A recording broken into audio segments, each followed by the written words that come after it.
Hello, my lovely Natsukis. It's your bestie Summer, and I just for some reason cannot record this because I've tried re-recording it like 8 times now. And I'm probably gonna have to do it a few more times. Honestly, I wouldn't be surprised. But we're back with another car video. Currently in my car right now, at my uncle's house. So that's fun. Yeah, hi, Editor Summer here. What I'm about to say, total lie. There are slurs in this chapter, but they're probably gonna be in one of the next two parts. So, what I'm saying here still stands, it still goes, but just figured I'd put that heads up there because there aren't any in this. There aren't any slurs in this part of this chapter. And the slurs that are very light, and only show up once or twice. So, just figured I'd give that heads up. By the way, there are like 2 homophobic slurs in this. Like, there's usage of homophobic slurs. I will be changing those to different words because I don't feel comfortable saying them like personally. So just warning for that. Also, content warning for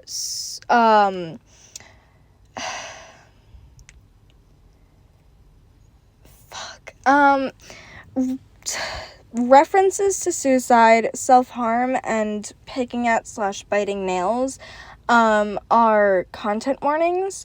So just fucking have, like, just warning for that. Sorry, I'm so sporadic today. It hasn't been the best, but we're working on it. Anyways, any warnings will be in the description as always, and without further ado, Death Lingering, a Sally-Face podfic written by Canis Rising and read by Summer Audio. Enjoy! Part 4, Chapter 2. Henry called off the next day, just to be safe. He didn't want to risk being called into some kind of meeting in the middle of when Sal needed him, and he didn't think Sal should be left alone in the apartment right now, even if he hadn't come out of his room yet. Since waking up at 8 in the morning, he'd heard on and off again bouts of sobbing coming from his bedroom, which was to be expected. When Sal got like this, he could spend weeks in depressive spirals, not wanting to leave his room or see anyone. It was a common summer activity for him ever since Diana died that August. Henry tries to check up on him, but he learned a long time ago that Sal did not appreciate that kind of insistent impingement. It became a difficult balancing act, making sure not to bother him enough to make things worse, but still being able to check up on him enough to make sure he's actually eating or, still alive. As communicative as Sal could be, he has a tendency to hide his wounds like a cat. Henry idly wondered if he would be more open if he had just been a father for his son, being there and comforting him through the hard nights instead of picking his frontal lobe just to feel like none of it existed. But no point in wondering about that, he reminded himself. They're long past that now. The only thing he really has is the present. It was almost 1 p.m. when Sal came out of his bedroom, looking like he'd been hit by a truck. His hair was tangled in knots with some kind of matted mess on the back of his head. At some point, he'd managed to change into something more comfortable than the shirt and jeans he must have been wearing last night. But he must have pulled it from his dirty laundry because there were still stains on the faded band tee he was wearing. He was wearing all long sleeves, like usual, but his exposed skin still showed that he was still somewhat covered in dirt from the previous night, some on his prosthetic, in his hair, and on his neck. The bandage on his hand looked like it could use a change right about now. Sal didn't say anything as he left his room. He just stared for a couple of seconds before making his way to the bathroom. Henry hoped that he would be showering in there, but he was only behind the door for a few minutes before he came back out this time without a bandage on his hand after washing it. Want a new bandage for that? Henry asked, gesturing to the scrape on Sal's hand. It was pretty bad for a scrape, which would explain why it bled so much. Not bad enough to need stitches, but enough that it should probably remain covered for a few days. Sal stared at it for a few minutes blankly, not that his prosthetic allowed him to stare at it any other way, before he shook his head and made his way to the kitchen. Henry wasn't so fond of that, but since Sal had just left his room, he figured he'd give it a bit before he pushed it too hard. Henry had made and put away lunch already, but that didn't stop him from telling Sal that there was a tuna salad sandwich in the fridge if he wanted some. Sal silently disregarded the tuna salad sandwich, suggestion, and instead walked past the fridge and to the cabinet, where he pulled out an applesauce cup. Teenagers. "How are you feeling, buddy?" Henry asked, as Sal went to half sit, half lay on the couch next to his dad, shelf-stable applesauce and spoon in hand. "Bad," Sal replied simply. His voice was pretty torn up from yesterday, quiet and raspy. It sounded like his throat was pretty sore, which made sense considering last night's events. Henry got up to get Sal a glass of water, plastic cup. He filled it with ice to make sure it was cold on his throat. "Make sure you drink a lot of water, alright? You're probably pretty dehydrated from yesterday." He spoke gently, knowing how Sal could feel when people tried to help too much. Sal just nodded. The ambivalence of his prosthetic made him difficult to read, but to most people. But Henry knew his son well enough at this point to know when he needed space, so he decided to back off and leave him be for a bit. "I'm gonna be in my room. Come get me if you need me, okay?" Sal nodded again. After about half an hour had passed of Henry being alone in his room, playing games on his computer to pass the time, he couldn't help but be drawn into the new era of entertainment technology. He really felt like this stuff was the future. Who needed a cabinet when you can have this whole arcade and a couple of floppies? He might have spent a slightly disproportionate amount of money on DOS games and computer tapes over the years because he might have used them to replace the alcohol addiction, but at least this was an interest he could bond with his son over. At least he could roleplay as a semi-respectable person on the Usenet boards. At least he didn't have to buy new games every couple of days just to keep the buzz going. Well, he still got what felt like withdrawals if he didn't play something for a day or two, though. Ugh. Then he heard a knock on his door and a quiet voice. "Dad?" Sal called out. Henry paused the game and turned around in his chair. "Yeah, bud?" he asked as Sal opened the door. His son stood there for a few seconds, fidgeting with his hands like he was mulling over something in his head, before he walked in and made a beeline for Henry's arms.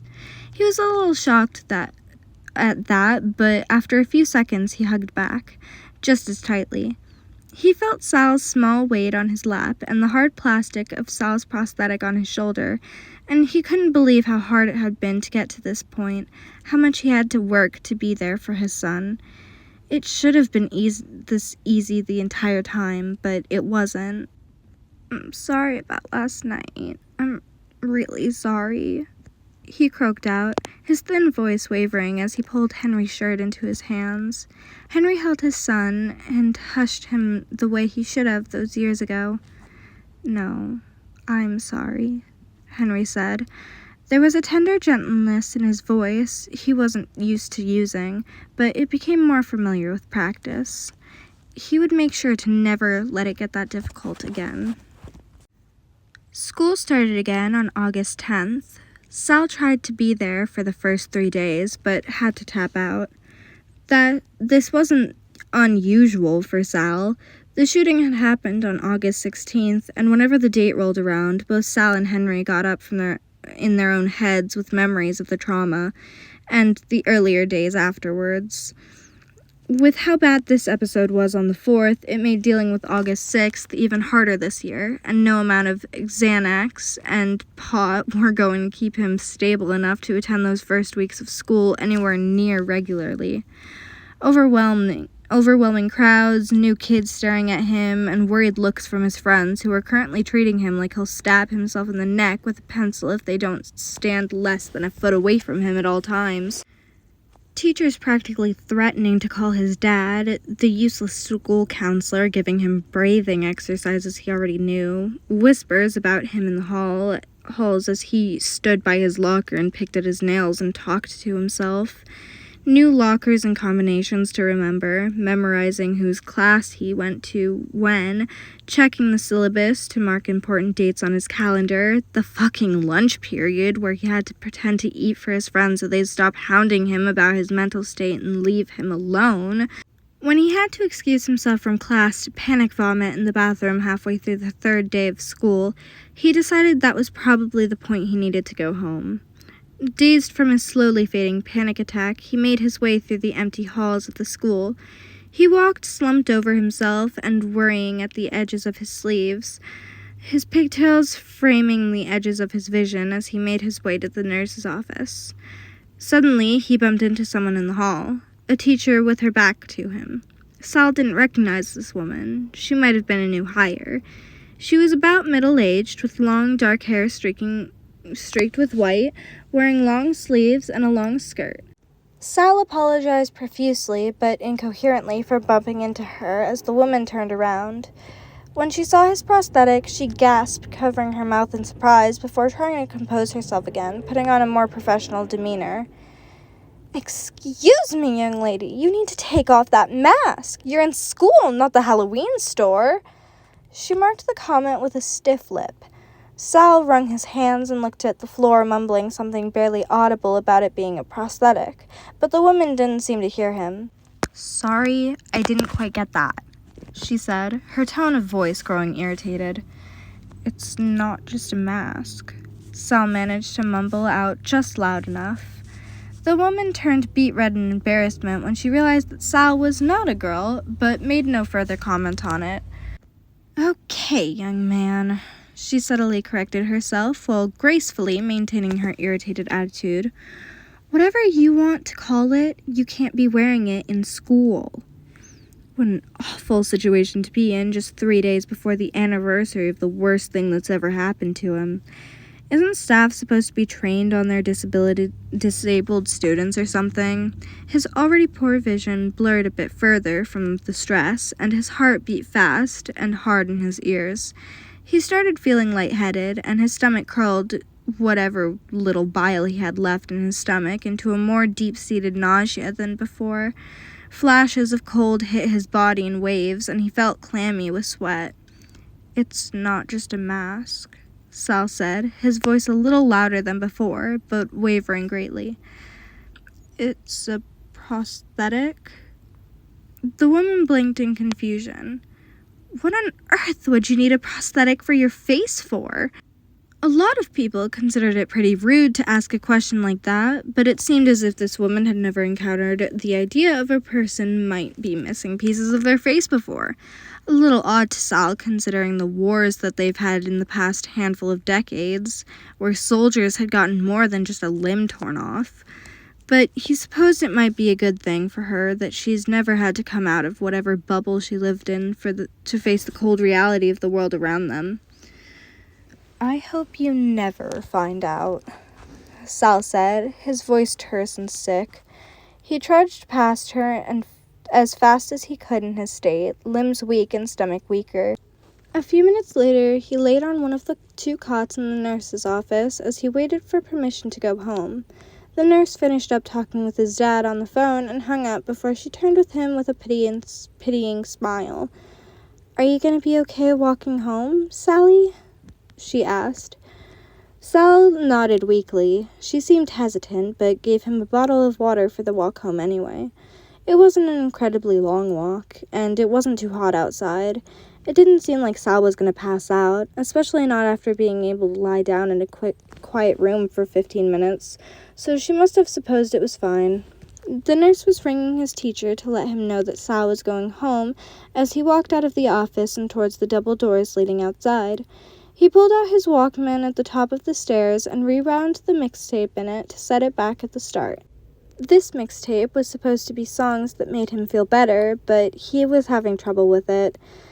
All of the songs were a little too energetic for the kind of slow, clammy fog that was taking over his mind today. After things like this happened, both his dad and everyone else assumed that most of the ensuing depressive spiral was comprised of the trauma. That wasn't necessarily wrong. The trauma was a big part of his depressive spiral, but that wasn't why he struggled to leave his room and face everyone in his life afterward. The trauma was bad, but it wasn't even close to the hardest part of being the way that Sal was. His old shoes trudged along cracked sidewalk in the slow, cooling summer air, head down, hands stuffed into his jacket pockets. The hardest part was the humiliation, the sad, pitying looks of his neighbors, the "where have you beens," the "how you feeling, buds," and the way everyone seemed to think that he'd jump off a bridge if they shook his hand wrong. The way that not only did everyone know that something was wrong with him, but they knew what it was, and they wanted to know everything about it, crowding him like he was the most interesting thing in this town. As far as they were concerned, he was apparently being Knockfell's first and only neurotic, half-blind crossdresser. His friends have criticized him more than once for his tendency to be cagey about himself at times, but they couldn't understand what it was like to be treated like this when they were the ones doing it. He knew it was because they were worried. They were really good at giving him space when he needed it, but they still ended up treating him less like their friend and more like a glass ornament for a few weeks after it was over. Even Larry did. It's because they weren't like him. The reason was plain as day to Sal. His friends just weren't as sick as he was. He stepped into the Edison apartment, the floor at the entrance creaking under his 110-pound self. He made his way to the rickety elevator and pushed the button on the 4th floor. Todd was easily the most well-educated on the subject, well, besides Sal, having thoughtfully gone out of his way to read up on the subject of trauma and how it affected people, different related symptoms, and even some stuff about treatment. Then he took the time to try and explain some of what might be going on in Sal's head to Ash, Larry, and Neil, but psychology as a soft science was still wasn't his forte, and he still had a tendency to make assumptions, or project more than he seemed to notice. Still, it stung a bit when Sal realized that sometimes his friends seemed to believe Todd more when he talked about it than they believed him. It was incredibly kind, and another great example of why Todd was such a good friend, but it was still hard. They could read and listen all they wanted, but the book can't always prepare you for reality. Books can't necessarily stop them from assuming, projecting, misunderstanding. Knowledge couldn't prevent them from their instinct to treat him delicately. That takes practice. Practice they weren't really getting. It wasn't necessarily their fault for that. They weren't professionals. They were all only 17 after all. They didn't really know what they were doing. Not that this fact made it any easier, though. After an episode that big, bigger than any of them had really been aware of ever happening, save for his father, it made sense that they were worried about him, that they wanted to accommodate him. They wanted to do everything they could to prevent him from spiraling again. Even he couldn't deny that as much as he hated being treated like it, he was in a bit of a precarious state of mental health at the moment. It wasn't their fault, but he almost wished it were, so he felt like he could have a reason to be frustrated, so he could feel like the ache in his chest when his friends asked him how he was doing was justified. It wasn't going to be easy to convince them that he was fine. It wasn't going to be easy to convince them to take him seriously when he said he was fine. It wasn't going to be easy to convince them that he was fine enough that they didn't need to look at him like that. That the tension in the air whenever he did anything around them didn't need to be fucking there. In the dark corner of his bedroom, he bit his fingernails down just a little bit more. Sal, being a short, weird, and thoughtful kid, had managed to capture the pity of many an adult over the years. He wasn't unaware of how cute the adults thought he was before the incident and how sad they were that he wasn't cute anymore after it happened, but they didn't care, they just pitied him, used him as fuel to make themselves feel self-righteous when they patted him on the shoulder, told him not to care about appearances. "It's what's inside that counts," someone said to him. Yeah, right. Even if it were solely his appearance that bothered him and not the fact that it was the consequences of someone else's choices, the fact that someone did this to him, the fact that he'd had his childhood ripped out of him through his face, the fact that every instance of his reflection is a reminder. Even if none of those things were factors in his self-loathing, that still wasn't even a little bit true. Just 3 years before he was born, it was still outright illegal for someone like him to even be in public, anywhere. People cared a lot about appearances, and over the years, they made sure that he knew that. He'd gotten a couple of big cards from school signed by friends and teachers while he was in the hospital, while he was at home recovering, but when he got visitors, when he actually went back after having spent most of the year in the hospital or at home, it was all the same. The kids his age didn't understand, didn't know what to do with him, and the adults were so scared he'd shatter like glass if he got so much as a scraped knee that they could only sit there and pity him. They'd only let their kids sit there and pity him. What the adults thought, the children followed, and soon all he could do was watch the other kids while he sat alone on the bleachers and festered. All pity and no play made Sal suicidal. Thank God for Michael Berryman, Sal reminded himself in his haze. That reminder that not only could someone who didn't look like anyone else be successful, but beloved by many, was something he tried not to let himself forget. He was glad he was someone who could love horror movies. If it weren't for them, he'd never seen anyone like him portrayed without the self-righteous pity you'd find in mainstream stories.